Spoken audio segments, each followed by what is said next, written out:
All right, it's time to dive into the crafting your marketing message class. And the first place that we start is to rate your competition.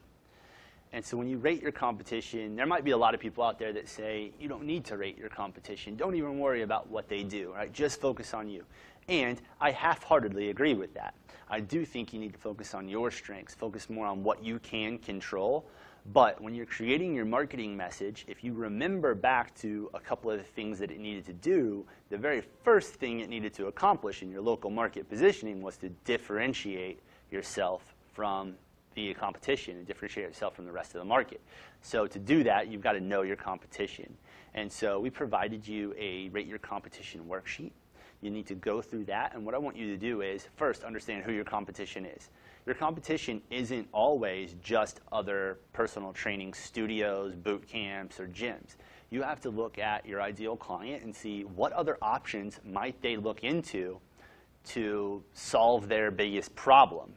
And a lot of times you'll be able to know that by listening to what your clients tell you they've tried before when they come into you.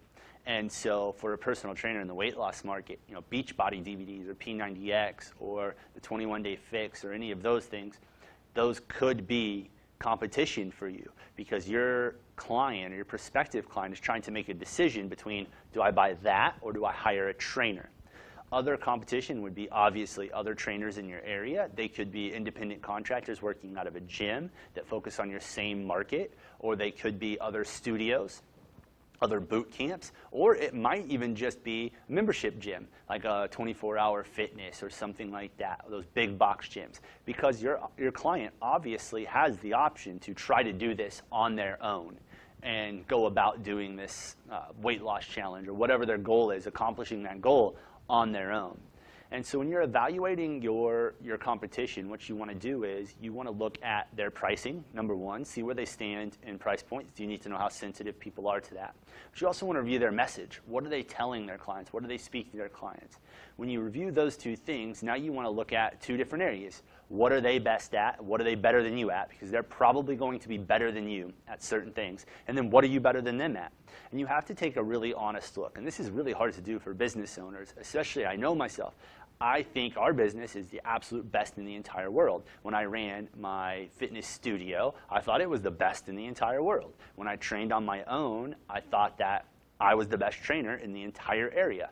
But I probably wasn't in every single area for my ideal clients. You have to take an honest look at this. And you may have to ask some other people, what do I do great? What do other people do great that you've seen?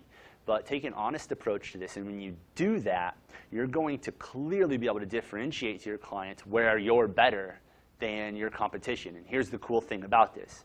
When you know how to clearly state how you're better than your competition, it doesn't really matter if you're better at them than everything. What truly matters is that you get the message out first, and you tell people that you're better than them in this. And you don't have to call them by name, but in your marketing message, you want to point out those things as key benefits to your business. That's going to help you stand out from the crowd, and that's why you need to rate your competition.